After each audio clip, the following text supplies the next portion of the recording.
A grenade is a weapon made by putting explosives or chemicals into bullets.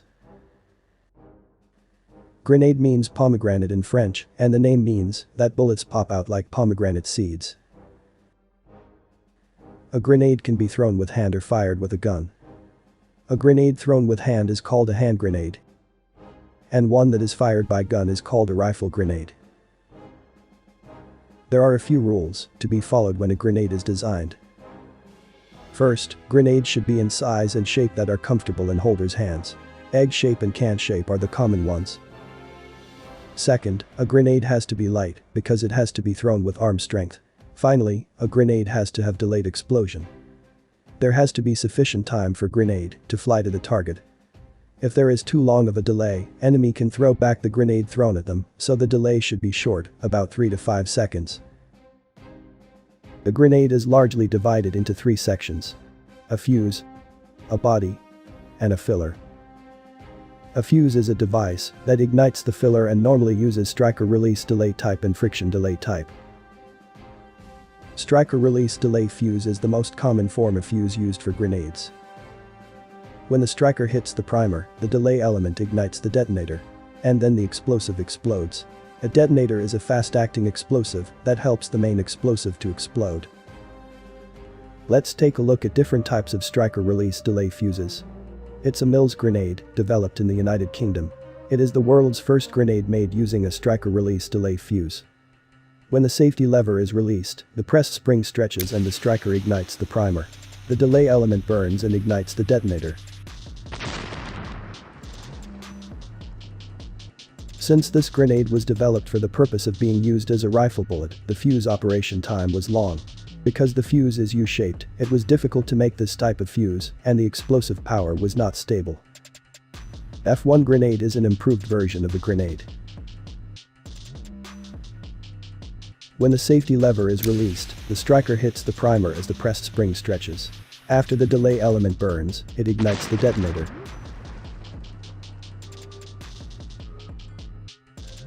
The United States developed Mk2 grenades by studying F1 grenades. First, you have to remove the safety pin. If you let go of the hand holding the safety lever is blown away by the force of the spring, and the striker ignites the detonator. The delay element ignites and burns for a few seconds, and then ignites the detonator below. It is a striker release delay fuse used in a stick-shaped grenade. When the lever is released, the striker hits the primer with the force of the spring. This will cause the fuse to burn and ignite the delay element. The delay element ignites the detonator and the explosive explodes. Next up is a friction delay fuse. Friction delay fuses use a material that reacts to friction as igniters. It's similar to how a match is ignited by friction. Pulling the ring releases the friction iron and causes friction with the igniter. The igniter catches fire and the delay element burns. When the detonator ignites, the explosive explodes. This is friction ignition fuse with wires. Pulling the string causes the wire to come out and the friction occurs with the igniter. That's how the igniter catches fire and the delay element burns. The detonator then ignites.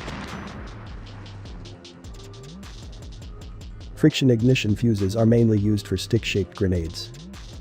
This is M24 grenade that was used in Germany. It consists of a warhead and a safety cap. When you open the safety cap, you will see a string and a plum. Pull the plum and the friction delay fuse will activate. Then you throw it at the target and it explodes. Stick-shaped grenades can be thrown farther because they are easier to throw than the sphere-shaped ones. You can attack with more precision when it lands on the floor, as it moves less when on floor. However, it is bigger than old grenades and is inconvenient to carry around.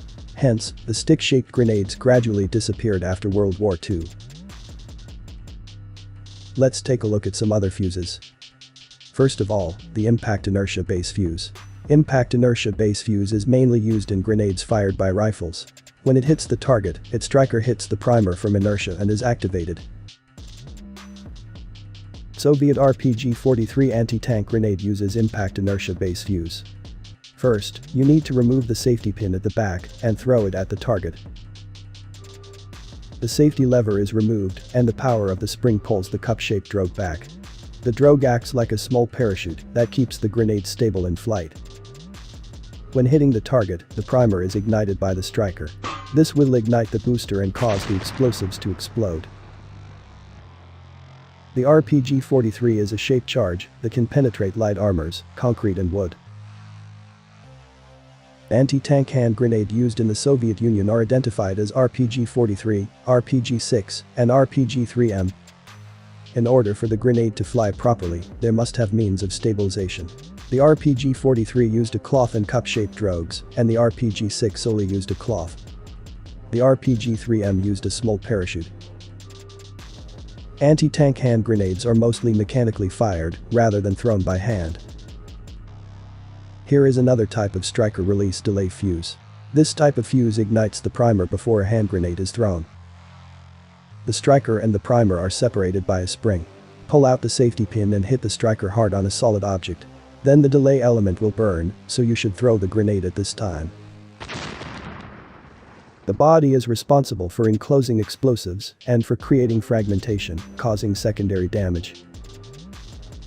In general, when a bomb explodes, more people are killed by fragment or flying objects produced by the explosion than from the explosive force. That's how powerful fragments are, as killing tools, that hand grenades produce. Various materials and designs are used for the fragment-producing body. The body of fragmentation grenade is typically made of cast iron. The shell, which is shaped like a pineapple on the outside, is designed to create uniformly sized fragments when explodes. However, the grooves made on the outside were not very effective in creating uniform fragments. Rather, it is found that the internal grooves dictated the shape of the fragments. Latest grenades put grooves inside the body.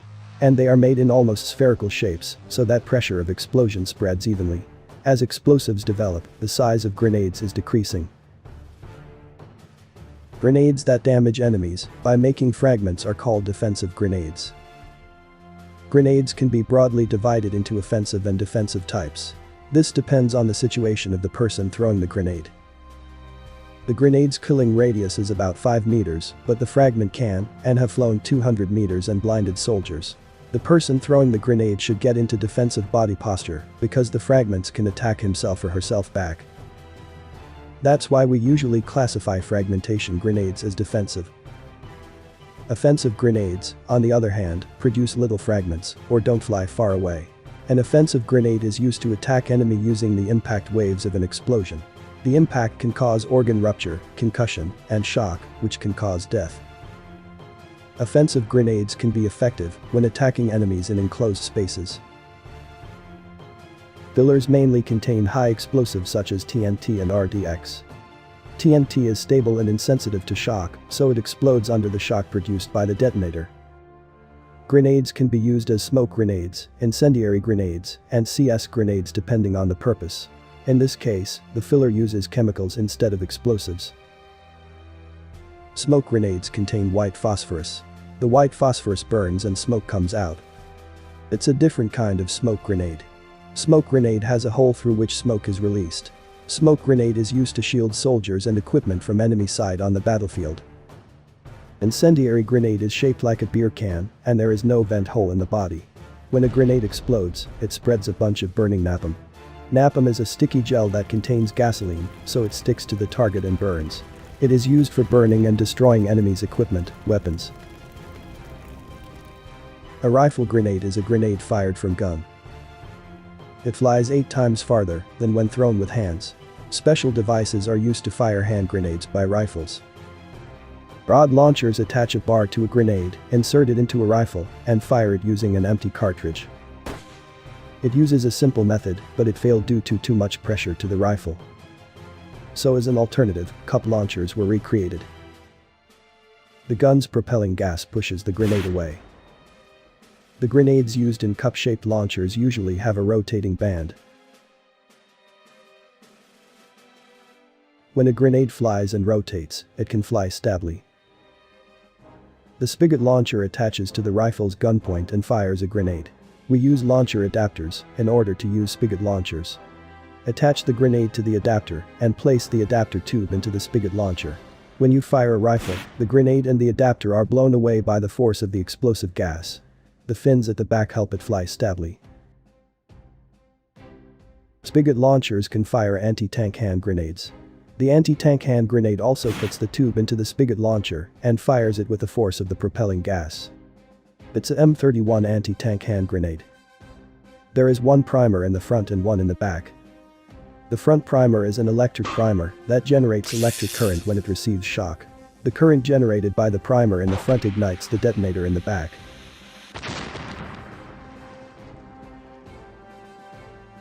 Spigot launchers can also be used to fire smoke grenades or flare grenades. To fire a grenade from a rifle, you need to use a special device like this.